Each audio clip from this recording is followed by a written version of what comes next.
The time is just gone 12 minutes past 9 as we continue with the broadcast, the second half of News and Views this morning, right here on Salam Media. We stay in the company of our listeners, our viewers on the various platforms of Salam Media this morning. And still to come on the show shortly, we will be linking up with Layton Beard from the Automobile Association of South Africa, looking at South Africa and a study that has been done by Compare the Market Australia.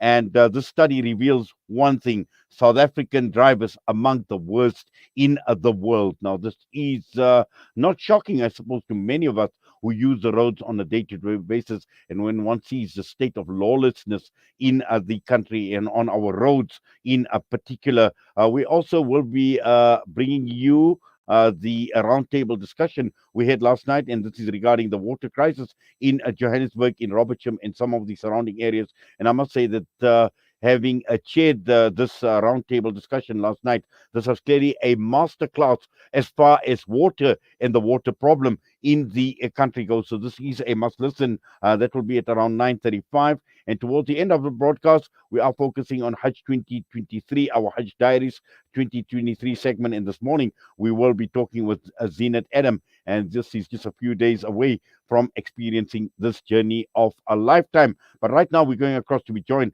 by the AA's Layton Beard. Layton, good morning to you and welcome to the show. Thank you. Good morning. Good to be with you.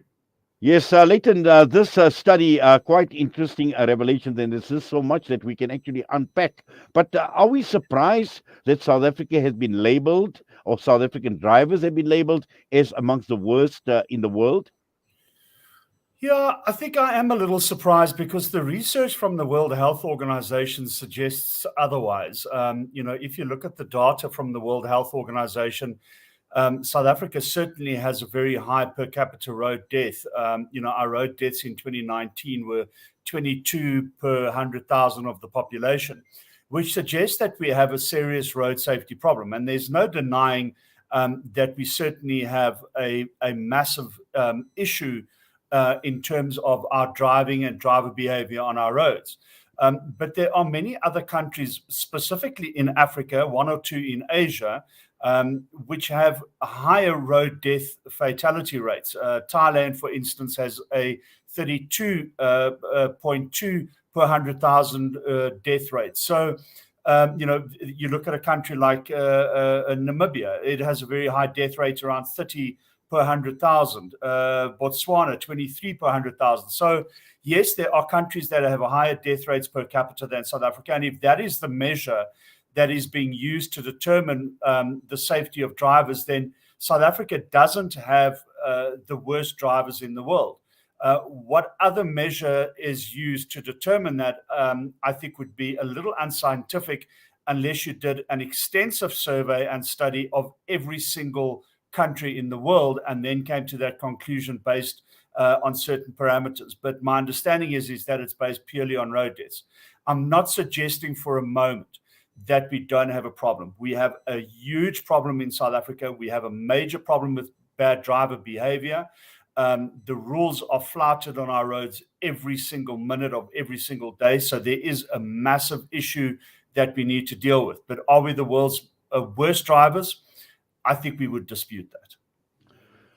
Layton, I've noticed a study, and I see the study has got a table. And when one looks at who are the countries that we have been compared to, countries like the UK, Japan, Germany, Spain, Yes. Australia, Canada, and now these obviously are highly developed countries. And this is where this comparison has been made. Do you think this comparison would be a bit unfair on the part of South Africa, considering that, you've looked at Africa, you've looked at some of the other, or you've talked about some of the other countries in Africa?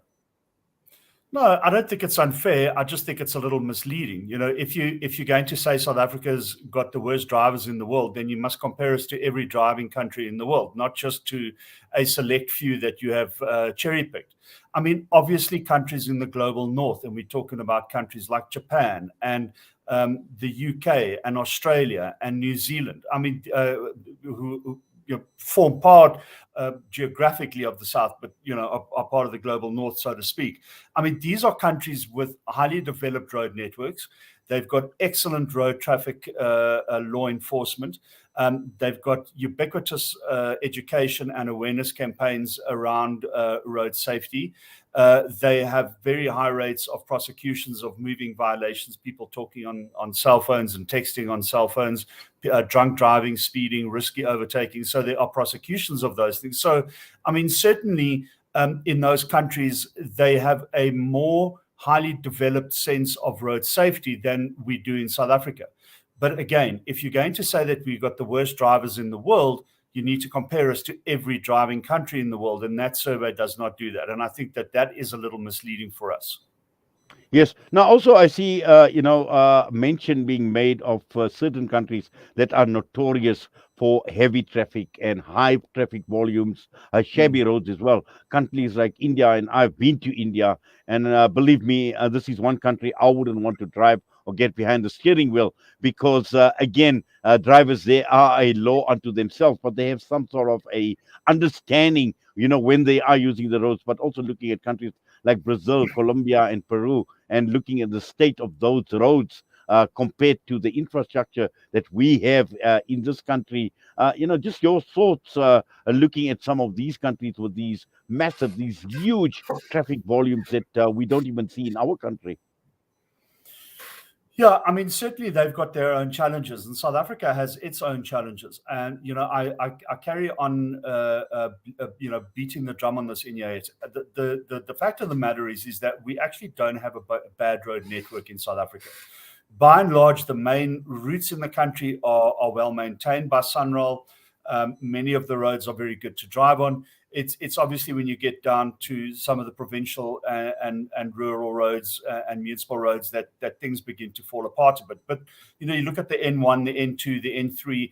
I mean, generally speaking, these roads are in a good condition. So the question can then be asked: but if we've got a pretty good road network, why do we still have such a high road fatality number? And for us, the reasons are very clear. One, we have a driving culture in South Africa where people basically do whatever they want on the roads. I'll give you an example of that. I stopped at a service station last night, and I used the one exit on the that I could take. And as I was exiting the road, there was a car that was illegally coming up towards oncoming traffic. Now, that's the type of thing that doesn't happen in many other countries because there's proper law enforcement. Not only would it not happen because of proper law enforcement, but the drivers themselves would not do something like that because they would know that if they did, there would be severe consequences to that. So in South Africa, we don't have consequences for bad driving. People text and drive, people drink and drive, people speed, people overtake riskily, people drive in the emergency yellow lane, people drive with unroadworthy vehicles, people drive with false driving licenses. These are the types of issues that we deal with. So law enforcement is an absolutely critical part of ensuring better road safety. So that's the first thing. The second thing is we need more education. It sounds so cliched, but it's unfortunately one of those home truths that we cannot avoid. We need to educate children as young as 3 and 4 in kindergarten about road signs, about road markings, about where to walk, how to be good pedestrians, and then progress them in how to use a bicycle, how to use a motorbike, how to use a vehicle, what are the laws and all of this type of thing. So we need that type of intervention. We need awareness campaigns for people who have been driving already. We need to see campaigns around, buckle up and, don't drink and drive, but not only at specific times, throughout the year. And we make the point. We agree with the fact that there is intensive law enforcement over periods like Easter and the end of the year period when we know traffic volumes are going to increase. But there's no use in having a 4-week intensive campaign when for the rest of the year, people can do what they like behind the wheel. So that is an issue. And in addition to increased traffic law enforcement, improved traffic law enforcement, more efficient law enforcement, and education and awareness campaigns, we need the courts, the prosecution authorities to take moving violations seriously. We need to see a high rate of prosecution of drunk drivers. Currently, it's very low, somewhere around 10% and less of people arrested for drunk driving are actually prosecuted. We need to see people fined and prosecuted for texting and driving, for not buckling up, for not having their children in car seats. We look at that situation that occurred in Mitchell's Plain a couple of weeks ago, where a bakkie crashed and tragically six children died. But the question must be asked, where was the traffic law enforcement before that happened? Because clearly that bakkie was driving on an open road with the children on the back, and they weren't properly secured. There wasn't a canopy on the back as the law requires. So there is a problem. So when you ask me about comparisons with other countries, we understand and appreciate that those other countries have got maybe a better record. Maybe it's to do with their traffic law enforcement and awareness campaigns. These are the types of things that are lacking in South Africa. And unless we get those things right and start intervening urgently, our road fatality numbers are simply going to stay the same or increase or marginally decrease year on year. And we're going to make no progress in terms of saving hundreds of thousands of lives that are lost over decades in our country on our roads. Yes, and also, Leighton, I think what you pointed out is the whole issue surrounding licenses and illegal or illegitimate license as well. The key issue here is there is a problem. We have a problem with our system, a system that is riddled, I would say, with inefficiencies. We've seen so much in this country. I mean, corruption is a buzzword, and this is no different within the licensing departments. And the also looking at, we've had a license machine that had basically broken down, renewals, all of those illegitimate licenses being sold. So generally, we have a problem within our system as well. No, we absolutely do. And, we hear from the Department of Transport and the Road Traffic Management Corporation, which is the lead agency responsible for road safety in South Africa, that, they are clamping down on it and they're dealing with that problem. And to a certain extent, you have to give credit where it's due. They are dealing with that problem. And I think that they appreciate and understand and acknowledge that there is an issue with that. But it's not enough. And we don't at the AA want to sound cynical or negative on a constant basis. But when you look at the numbers and you compare the numbers year on year, in 2021, we have 12,541 people dead on our roads. In 2022, it's 12,436. It's a marginal decrease year on year. We need to do something drastic as a country. The RTMC says that they need to involve the private sector and there needs to be money and all of this type of thing. But, our point of view is, but why are we at that stage where we have to start asking the private sector for money? Sure, the private sector does get involved. I mean, the AA is private sector. We get involved. We do visibility campaigns and road safety campaigns. We are involved in that. But the RTMC is the lead agency of government that is responsible for road safety in South Africa.